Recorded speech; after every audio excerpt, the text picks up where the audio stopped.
Analysts at PFI Capital say despite current macroeconomic challenges, they expect the Nigerian equities market to remain bullish ahead of the second quarter and half-year earnings. Olumide Sole, an investment analyst at PFI Capital, joins me now to discuss what to expect in Nigeria's equities markets going forward. Olumide, it's a pleasure to have you on the program. So many will suggest that's an optimistic view that the market will rally. Now, we know it's come down quite a bit over the last couple of weeks, so perhaps it's due for a move to the upside. Yeah. But does this reflect your expectation of the quality of the results we're going to see in this earnings season?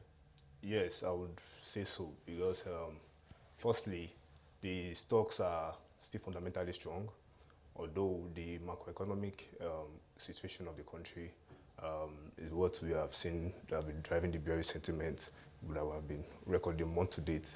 The index is down by about 3.04%. So definitely, we are likely to see a market correction. That is, we'll see investors cherry picking some of the stocks and buying, which will lead to buying interest. And also, Q2 earnings and H2 earnings updates will definitely spur investors' interest in picking some stocks that they feel is fundamentally strong. However, the macroeconomic conditions still persist, which would be as a threat to the outlook that we just gave.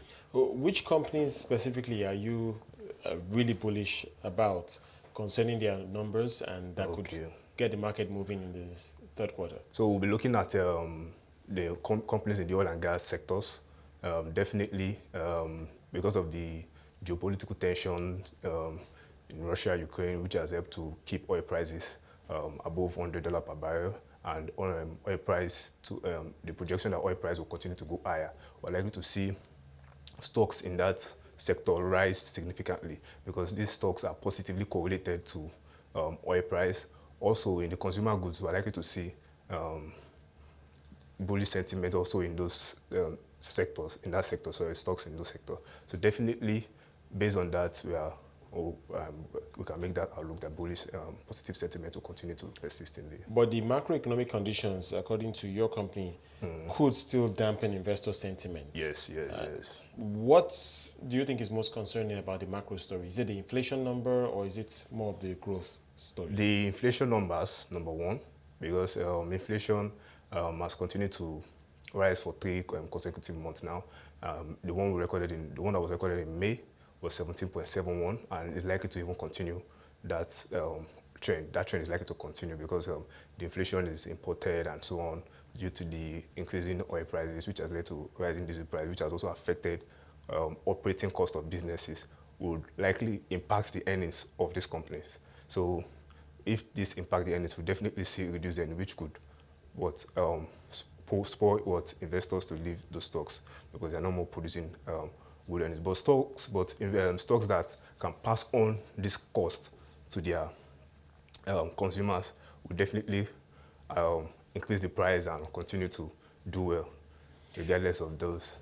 We're in a bit of an unusual situation with the politics. So we have 8 months of campaigning, which is very unusual, given the election cycle we've seen in the past. How do you see this impacting investor sentiment?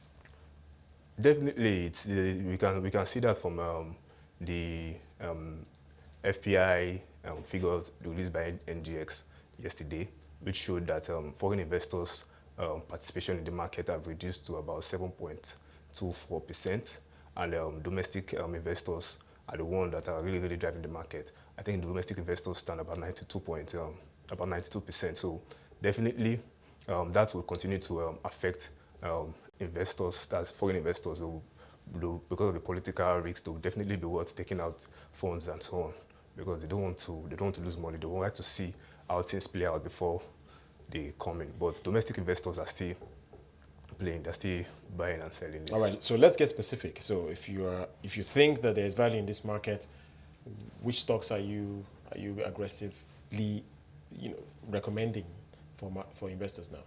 I'll be looking more at the oil and gas stocks because the fundamentals are still strong. The economic situations in the country will definitely support their growth.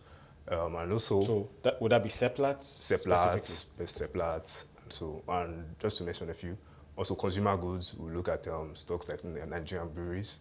The fundamentals are still strong. Also, in the industrial sector, Danksem, Boa Cement, Lafarge, and banking sector, we're looking at Zenith and Stanbic. All right. And looking outside the market, the equity market now, I just wanted to hear your thoughts on the impact of the fixed income markets on on sentiment for equities. I think there's that expectation that rates are going to continue to rise. Right. How do you see this impacting equities?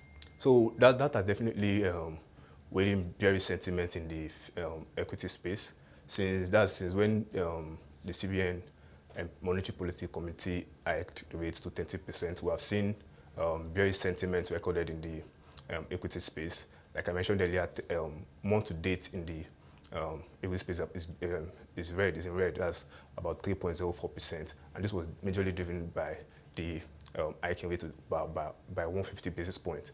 This has spoiled investors' interest to channel their funds from equity investment to